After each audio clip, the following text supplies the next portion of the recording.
The True You podcast is all about tapping into the resources of the true you.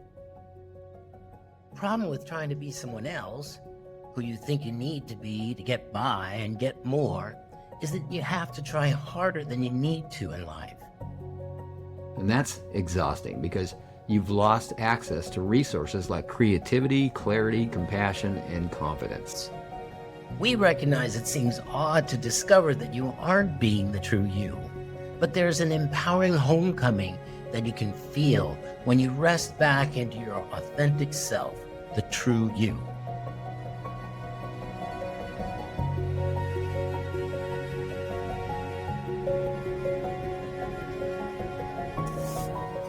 Well, welcome. We have a special guest with us today, Alice, and I forgot to ask you how to pronounce your last name. Is it Grossi or Grossi? Grossi. Grossi. Grossi. Is it Italian?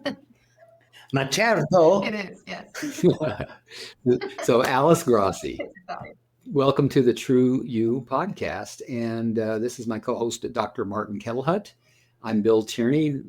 Marty is a leadership coach and an author. I'm also an author, not quite published yet, but a results coach, a compassionate results coach, and a certified IFS practitioner.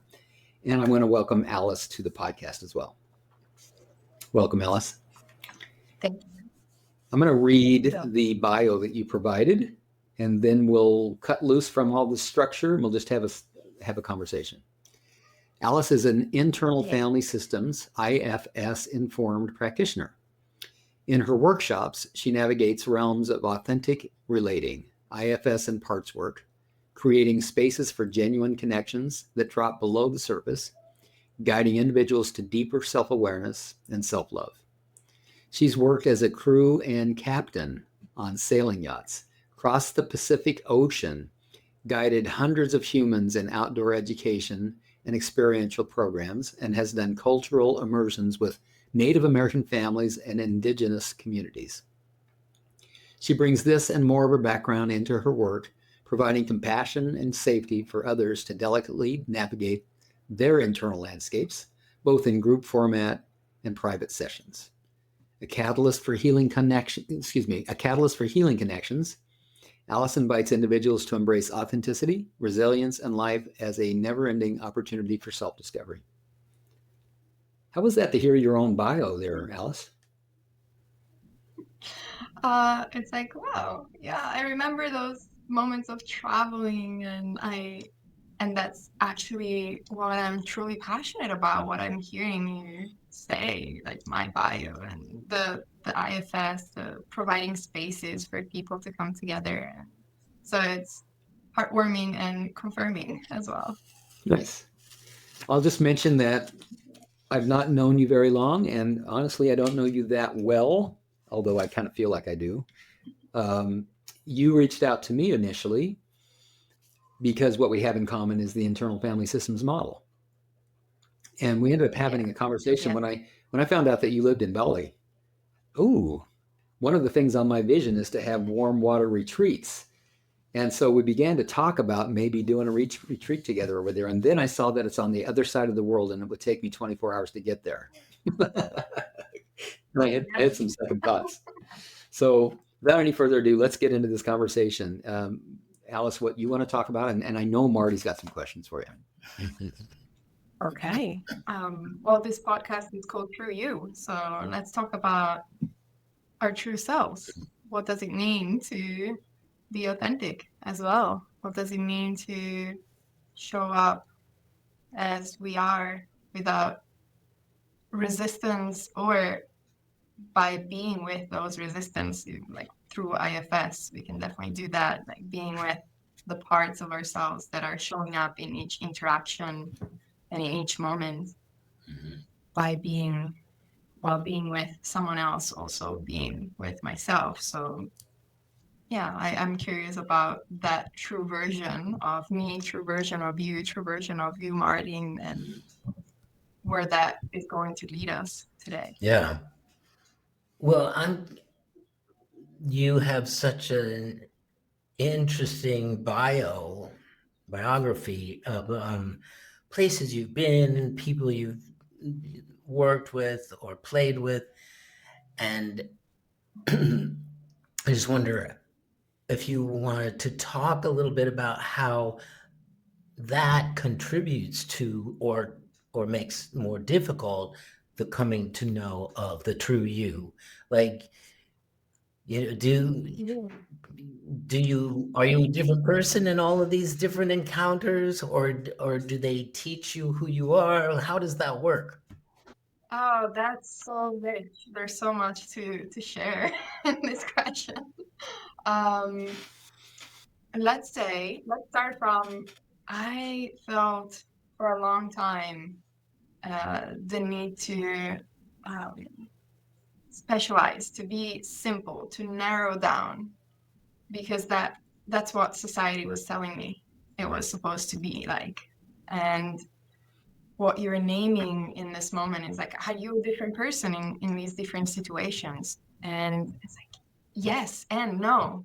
I just contain all these different people, all these different layers and aspects and personalities, and they show up in different moments. So it's really funny because people who know me here in Bali, they'd be very surprised about the me that shows up when I'm, sailing a boat, for example, or building up a van, or being in ceremonies with, my friends from the States, from Native Americans, families, and or when I'm with family as well. Like, all that comes up in many different ways. There are different parts of me that are coming up. There's different activated parts of me also that I've got to meet during these past years and experiences. And I think all these different experiences or these different layers during the years have really enriched me as a human. The biggest drive for me to start traveling and was actually curiosity and meeting different people, expanding the horizons, meeting places, just meeting myself in different scenarios. So it taught me so much, trial and error, a lot of it. It taught me so much about myself and about others as well. And it's something that here, for example, in Bali is really present as well, as it's a very transient place where I'm living currently, Ubud. There's many people traveling, many people coming here for yoga, personal development, spiritual growth, awakening, and they all have different origins, they all have different backgrounds. And sometimes we're just in a workshop or a dinner together and it's 10 people and 10 different nationalities, origins, countries, backgrounds. And we get to love our differences. We speak a common language and we decide to come together in connection. And then there is just discovering more and more about this human experience and how different and similar at the same time we are. So all these parts that I've met in myself while traveling, while having different experiences, they get to come back in different moments with different people. And there's just variety. There is range. That's a word that I love to use. I see. Range. I see. So, Yeah. so meeting different people, having different experiences, touches on all these different parts. And then where's the true you? How do you find the true you in all of that? Given that all these parts are being stimulated by all these new people and new experiences, how do you find, get to the essence? Okay. There's two approaches to this question. One is like purely IFS driven, and the other one is my understanding or how I'm going to reply to this. And I'm gonna say I felt a smile coming out for me when you were asking, like, so all these parts, but which one, like, what is it, the true you? I'm like, well, this is the true me. Like I don't have to run. Mm-hmm. It's the multitude of this. And that's what gave an exhale, a breath, oxygen back to my systems, like realizing that I don't need to be one. All this is, all this is me. That's the richness, that's the uniqueness. And wanting to narrow down the identity to just one aspect of one person, it's very limiting in a way, and it feels constricting as well. Mm-hmm. So Mm-hmm. instead of having to focus on like, well, this is my identity, I was like, well, what if I can see like my identity as something broader? Like my identity can shapeshift. My identity has a lot of range because there are all these parts, and as much as I don't get blend, so they're not taking over without me noticing it, Mm-hmm. then there is this range. This range is available, and they can be my best friends and advisors in just how to show up with people and in different situations. So That's that's the Those richness. are very, very encouraging words. I would think that anybody listening to this conversation would feel a little bit more home in the world, and able to move in the world because of those comforting words that you just gave us. Like you're going to be different. You are going to show up in multiple ways, and that's you. Yeah, and there's nothing wrong with that. On the Like contrary. it's actually, yeah, it's actually beautiful. Like Mm-hmm. I want to experience the full you. I want to see the like all the layers, the beautiful, shiny love and light as as there is in the spiritual world, like love and light aspects and sides. But I want to see also the raw ones, like the ones that drop you into sorrow and despair. And how can I be with you when you are in that state? And the more I can be with myself and those parts of me when I'm in that state, Mm-hmm. the more I'll be able to be with you without having to fix you or react Mm-hmm. to what your expression of your true you is in that moment. So yeah, I think it releases a lot of shame. And yeah. I was particularly What's your I experience? was particularly struck by because I have this unrealized dream of sailing around the world, or just it doesn't have to be around the world, Oh, but being out on the ocean, out in the middle of the ocean, and you've done that, and so I'm very interested in what that's like. I would think that there would be moments when there's nothing but water on thousands of miles around you, that there would be this interaction with yourself that might be very revealing. yeah, I'm feeling a mix of excitement and challenge inside of me. Mhm, Like thinking back of those moments and those days, I could feel it in my body.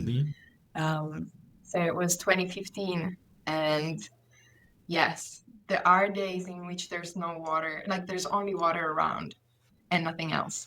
Um, I've been sailing with other four people, it was all men. I was in my 20, 20s, let's say 26, 27 years old.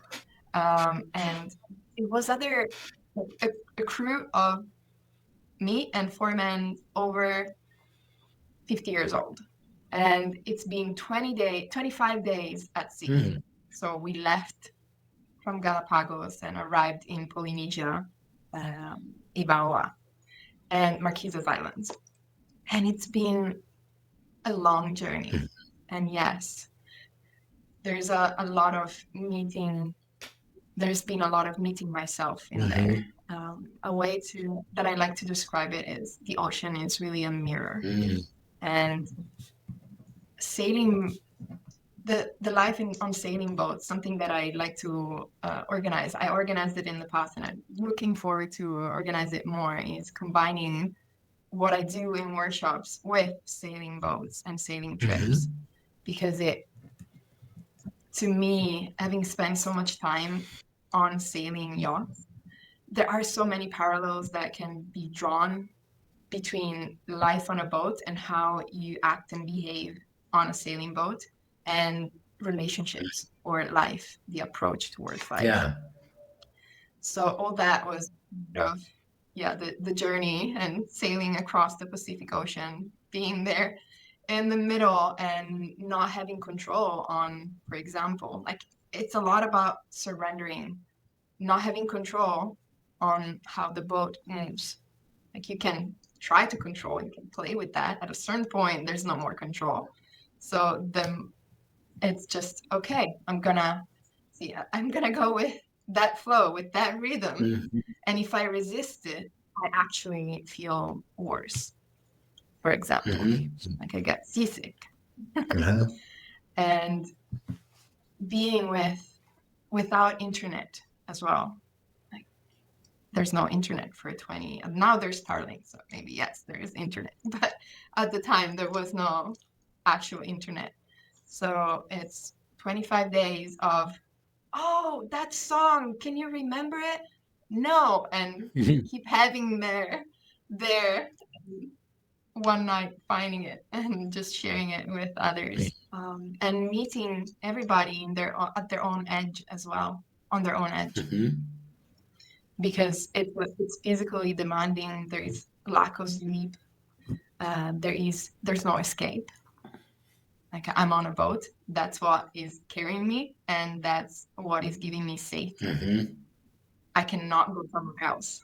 But if the situation that is on board is not safe, which it wasn't, like it was safe, if that's the case, then well, I'd have to deal with it. So it's a lot about how do I relate with myself and how do I relate with others while I'm stuck in this small space. Mm-hmm. Right. And I get to connect with nature. So yeah, there's a lot there. Honoring elements and natural forces as well. Yeah. Well, if you were to summarize, like, what did you learn about your true self on that 25-day adventure? That I had come pretty far. This can sound cheesy. There was a song from Aladdin, A Whole New World. Mm-hmm. Mm-hmm. It's called, and I kept singing it and singing it. Like I can't go back to the way it was. Basically, I don't remember the exact lyrics now, and that's what meant for me. Like I cannot go back to the way I used to be. I cannot go back to the way I used to live.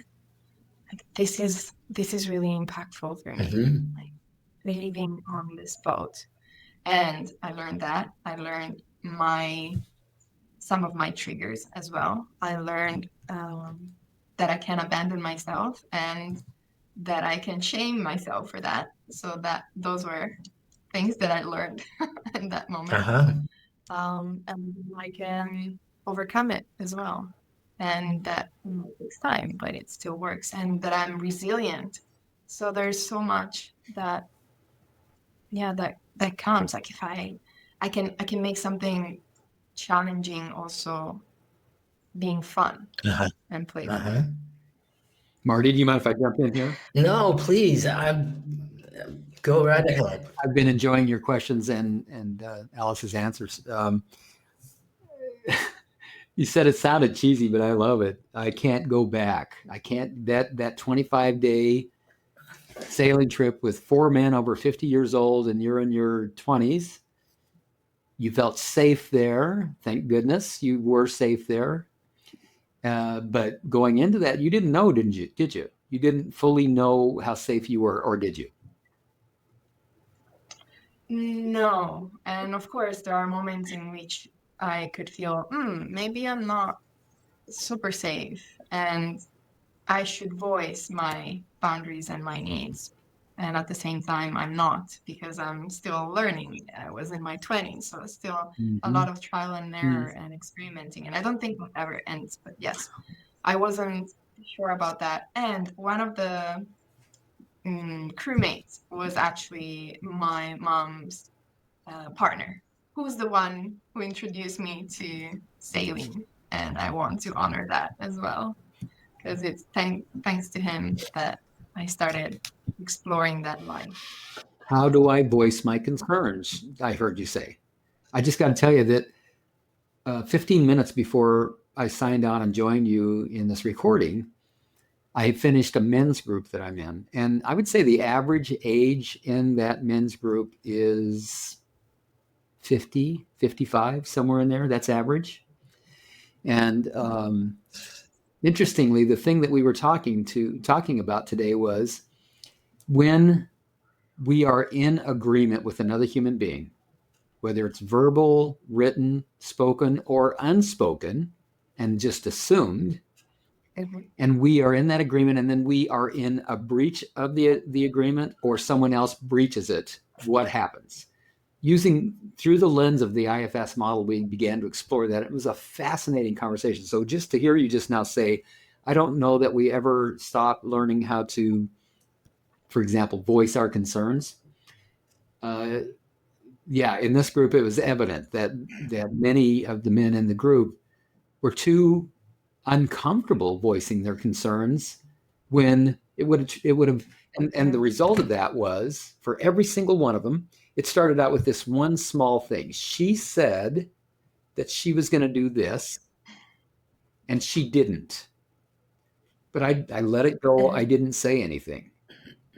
And that was 5 years ago. Right. And now we have this mammoth structure that we've built around her lack of integrity and my lack of integrity for not being able to call her on it and say, no, you said you were going to do that and you didn't. What's going on? We need, in other words, to renegotiate and have a different agreement. So that's the first thing that jumped out to me. Right. But let me pause and hear what you have to say about what I just shared. Yeah, it's definitely a big piece of learning. And the first thing that came up, and maybe it was my assumption, is it's really hard as well, and that's my story, to be a man and trust that the woman will voice their concern in some specific moments as well. And when that doesn't happen, it's, oh, as a man, I'm seen as the perpetrator, let's say, I'm taking advantage of this person, of this human. And I'm saying men and women, but just because it's Yeah. bigger fall. And so I found when I teach, for example, honor yourself, honor others. This comes up in terms of like, if I cannot trust your no, I cannot trust your yes. Right. Yeah. And that's something that I learned in Bali. It wasn't in my awareness when I was living somewhere else, even when I was traveling. That was not clear. Like just having boundaries and being able or having the right to express them, that was something really new. So having people checking with like, are you open to physical contact, for example? And yes, okay, this is the amount that I want, for example. Just negotiating. Oh, negotiating, like we can negotiate instead of just playing the game of guessing. Yes. Agreeing to play the game of let's tell each other what is actually true and here, present in the moment, even if it's uncomfortable. And that's a lot of practice and being with the parts that are getting triggered and activated, because there are all the different ones that are coming in. It's like, oh, what if if I don't let it go, then there's a big conversation that is coming in, or maybe they will reject me. Yes. Exactly. So Exactly. As coach, I'm your dedicated partner, listening actively, fearlessly pointing out the blind spots preventing you from becoming your most effective and powerful self. I'll hold you accountable to living the life you want, even when you resist it. Go to listeningisthekey.com. Now, back to the show. all these different parts of play and how I think there needs to be, from my experience, there needs to be a willingness for both to be in those conversations, for both to meet each other and their own parts. And being really clear as well. This is a big piece that I teach in a 2-day workshop, self-responsibility. So I cannot make you fully responsible for whatever is happening here. Mm-hmm. I need to know that, yes, I can express things. Yes, I can request things. Yes, I can voice boundaries. And a lot of that work also starts from here. Yeah. And so I'm the first one being responsible. Yeah. And then there is this interaction between us. Yes. So, and the irony is, I'm going to pause here. I love that response. So the irony here is that when usually, I mean, this is probably the norm. Correct me if you think that you've had a different experience and you see it a different way. Both of you, please. But I believe when two people come together, and this is happening in this conversation now to some degree, we don't know each other very well. We know each other 24 minutes better than we did 24 minutes ago, but we're still just trying to get to know each other. And part of what's happening even in this conversation is we are negotiating our relationship. How honest can we be with each other? I love what you just said. If you teach me that you're not going to say no when you really need to, then I can't trust you whether you say no or yes. You said, if I can't trust your no, then I can't trust your yes. And that's kind of the way I process that. Yeah. So if you say yes, but later you tell me, I didn't want to do that, I was just trying to make you happy. Now we're at a deficit when it comes to trust. And trust simply means, do I feel, and now I believe this gets us back to the true you, do I feel safe enough to just authentically be who I am, or am I going to have to bring parts of myself forward to protect me? That's still authentic, that's still real, but the person on the other side is going to have a different experience, and I'm going to have a different experience if I feel like I have to be guarded and protected around you. Mm-hmm. Yeah. And what comes up for me on this, when you say, do I feel safe enough to be in this space, Yes. for example, to show up as my true self, or do I need parts? This is what I heard you say. Or do I need parts coming up for me, like, to shield? A big piece of learning for me, and I'm curious if any of you resonate with this, is I realized one day when I was having some kind of a breakdown after, an emotional encounter with a dear person to me, I realized that I was trying to look for safety outside. Mm-hmm. I was trying to reach out to friends and like, okay, you're a safe person to me. And that's why I was reaching out, because all this has happened. And while I heard myself saying that, well, the thought that got triggered in me was, wait, am I not, like, does that mean that I'm not safe for myself? Mm-hmm. And that was the answer. Like, no, I don't feel safe within myself. Like, I'm not safe for myself. And so I got like hours afterwards and just spending time with that part of me that was saying, you're not safe to us. There's something that is happening here that it's not making us feel safe. And that's why I'm giving you this big reaction in this moment. Mm-hmm. So that you're not going to put us in this unsafe situation again. Wow. So that piece of that I meant as self-responsibility is like, okay, I can ask someone else to be or do something for me. But ultimately, like self, like, is that, do I have parts that are running the show, or am I speaking for these parts? Mm-hmm.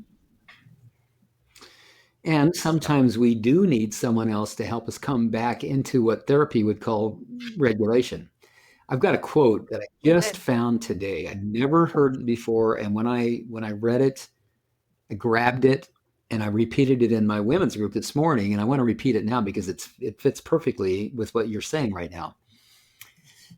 This is a quote by Stephen Porges. And it is, we are not wired to self-regulate. We are wired to co-regulate.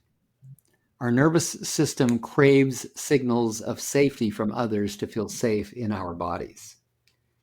Whether I fully agree with that or not, I just love the conversation that it starts. Mm-hmm. Mm-hmm. And I kind of heard echoes of that in what you were just sharing. If I have an upset, and then I find myself reaching out to people who I feel safe enough to process this with, and then you have the insight, like the self-reflection, which I didn't have for years. I certainly didn't have to the degree that you do by the time I was in my mid-30s, to say, wow, does that mean that I'm not safe to myself? It's a great question. Mm-hmm. How do you want to answer that now? Yeah. I mean, what would you conclude about that? Oh, I'm much safer Right. within myself. Right. Yeah. And I love that you mentioned co-regulation, because it's such a rich experience anyways to have. And yes, sometimes it's really, really needed. And as mammals, like just having the presence of someone else Mm-hmm. in their regulated state can be impacting me and bringing me down back into a regulated state. Yes. So yeah, I love that you mentioned that quote.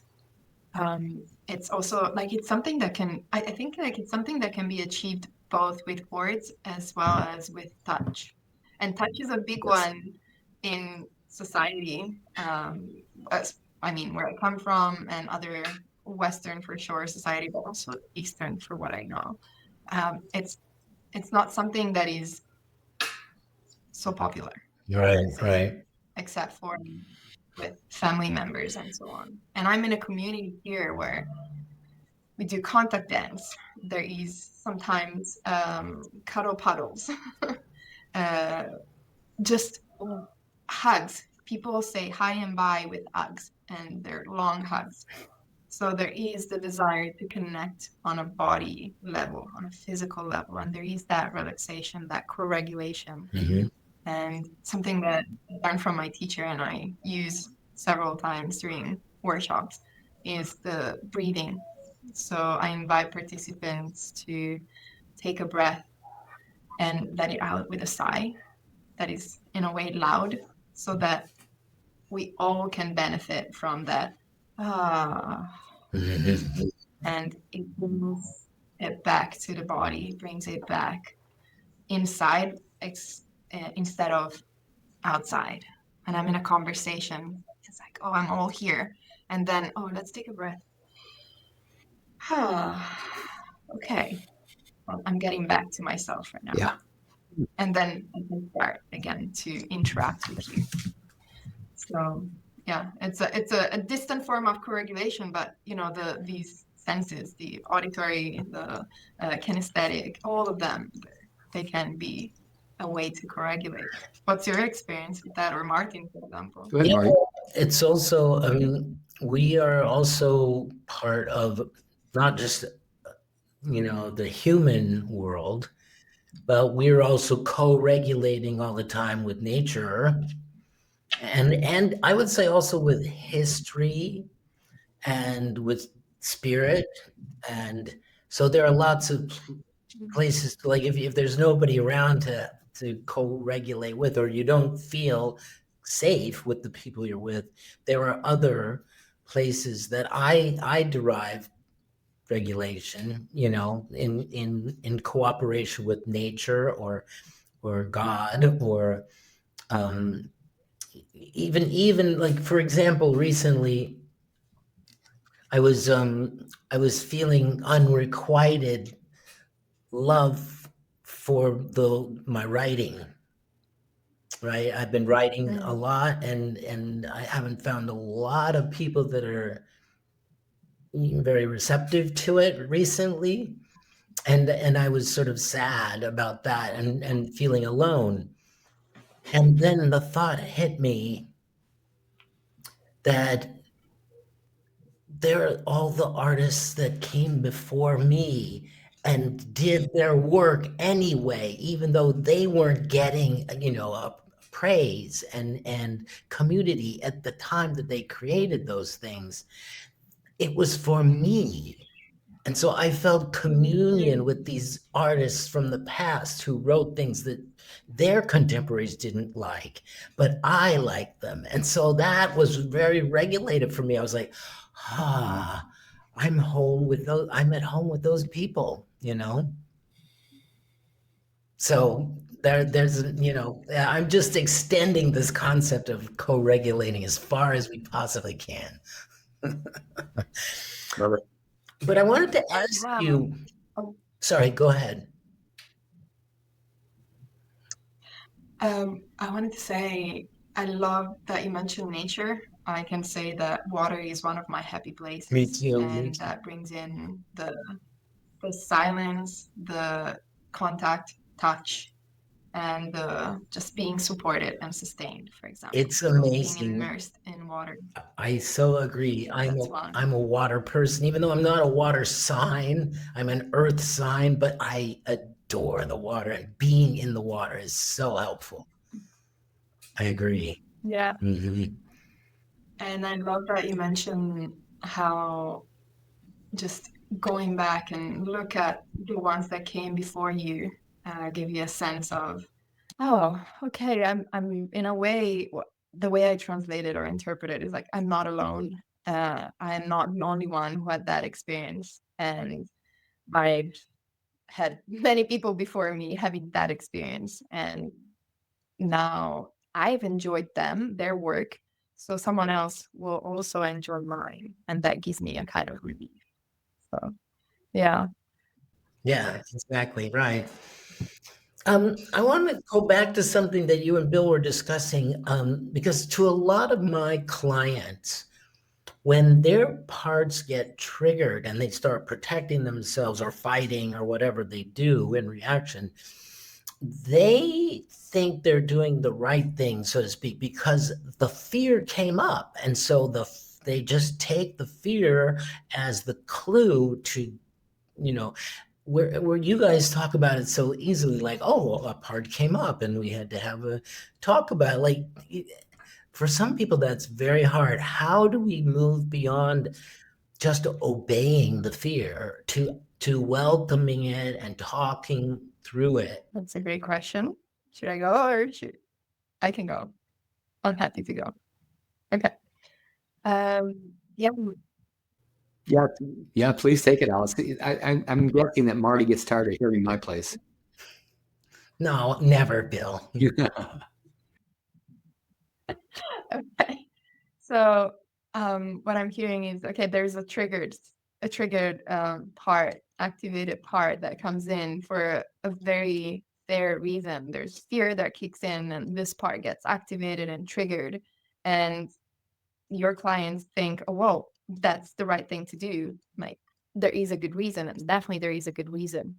And what this part is doing probably has an impact that maybe your clients don't want to have or continue having in a situation, in a relationship, on themselves, on another person. Okay. So what I share with my clients, for example, is what happens. Okay, in the moment, coming like from zero, it's really hard to notice that it's happening, but that's the first step. So afterwards, going back and noticing, okay, what has happened here? What was activated? And just having that moment of self-reflection afterwards, that's, to me, is the way to approach it, and spending time with that part now that the system is more regulated. So there is less activation because the part has already done what it needed to do. And then just being curious, of course, do parts work. So getting to know it more, understanding the fear, and go on and on with that process, as well as in a more practical way during the interactions, is be an explorer and an investigator. What happens before that moment? There has to be a built up. There is a whisper that I haven't listened to, that I ignored at a certain time, at a certain point. And what the way I like to explain it in my workshop is, imagine there is a kid that is constantly pulling the mom's t-shirt. And I don't know if this is my example, if I got it from somewhere, but this is what I share. Like, okay, there's a kid that is pulling mom's skirt or t-shirt and say, hey, there's something, like, mom. And if the mom is not turning towards them, they're gonna scream louder and louder and louder. And then you're gonna, start a tantrum, having a tantrum. So this is what happens for me with parts. So where is that whisper? Where is that first pull or second pull that I ignored? And can I pay more and more attention to it? It doesn't come from 0 to 100 right away. So notice that. Can I pay more attention and just sense that it's coming up? Oh, my heartbeat is increasing. My legs start trembling. I feel anger that is coming in. There's a fire, there's warmth in my chest. And then I'm going to explode. So all these sensations, for example, in the body's a big piece because that's where it's felt. So if I notice that, I also can just pause it in the moment and just say, oh, yes, I got it. It's happening. You're coming up. And when I say you're coming up, it's like this part of me is coming up. So take a moment. And then there is the skill of, okay, now that I notice, I'm going to also voice something. I'm going to say, I need a pause in this moment. I think it's better if we step aside for a moment and I will get back to you. For example, let's take a break. I hope that answered. Bill, is there anything that you want to add? As I was listening to your answer there, I was thinking about something you said earlier in the conversation. I also have a timekeeper that's noticing that we're probably down to just 4 or 5 minutes left. Oh, it's so much fun. I know. It does. I wondered, I probably would have taken us off in a trailhead pursuit of the idea of who am I? Who is this true self that I'm trying to recover or restore or remember?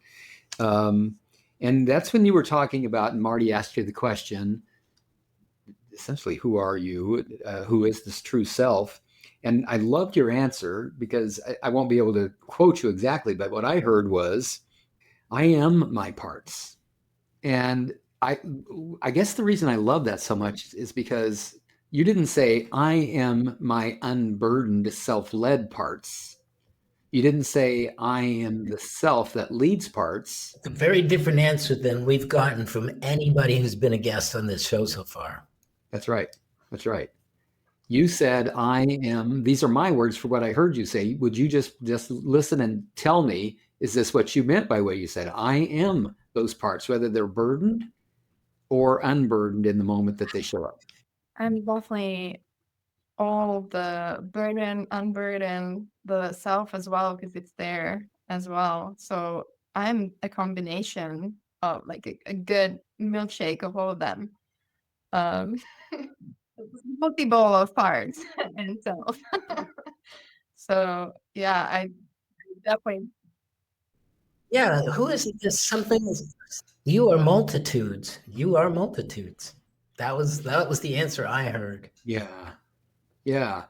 Like I am whoever is showing up from within my system with the most dominant influence in this moment. And sometimes that's a joyful part. Sometimes it's a really productive part. Sometimes it's a sad part. Sometimes it's a distracted and impatient part. Sometimes it's an angry part. And that is the true me showing up in every single moment, even if I have a performing part. Even if I have a part that thinks that I'm a fraud, that's me. That's me in that moment, who I truly am. Like the ocean, like the ocean is a reflection of you or me. And in the ocean, there are places where the water's moving and places where the water's still. There are places where there are scary monsters and there are places where there are beautiful dolphins. Like it's all a reflection of me. Which Disney movie are you taking that one from? I'm thinking Moana. Moana, I definitely, oh, there's another anecdote there for sure. Definitely there. Um, what you mentioned, Martin, about the ocean is something that I came up with at a retreat a couple of years ago. I was in the midst of all these movements and changes, and I am the ocean. I am the ocean. The ocean contains so much inside, and you can't see it unless you dip in this ocean, or it shows out when a fish or shark or a manta ray is jumping out of the ocean. And as you said, it has movement. So yes, I am the ocean. I'm not the waves. So I'm the whole body of water. I have places of stillness. And yes, external elements can move me. I can react, respond, move based on what is coming from the outside. And there's still a place of stillness or slight movement, let's say, inside the depth. So this is something that gave me a lot of trust and groundedness, even if it's water, but just knowing that I'm that ocean. And yet, Moana is a beautiful one. I want to know, before we say goodbye, I'd like to know what you're up to that others might be interested in finding out more about. How can people find out more about you, Alice, and where can they find you? Right. Thank you. So I have a website which is growing slowly. I created it myself, so it's growing. And Instagram accounts, it's where I post as well. I have two different ones. Maybe we're gonna post them in the description of the podcast. And if you come to Bali, I have workshops here, and they're about authentic relating, role play with improv, and internal family systems. And another 2-day workshops that happens every few months, and it's called the relational range, in which we explore in all these workshops as well. We explore different parts, different communication style, different ways to interact, show up for yourself, and show up for the other person or with the other person. How to be in connection first with what's inside, and then at the same time with what is outside, if that's the desire. And do that while also staying true to yourself, oneself. That sounds wonderful.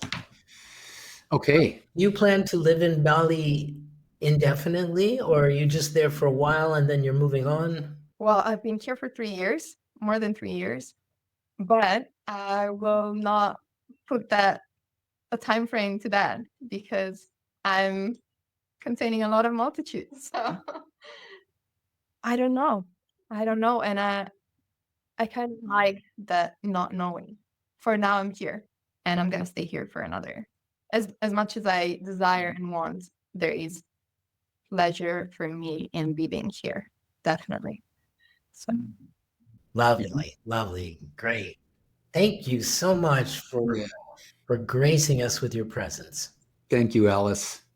Let's stay connected. yeah, thank you for inviting me and for this beautiful conversation and your questions. And yeah, there's a lot of excitement and joy. Thank you. Been our pleasure. Thank you. Thanks again.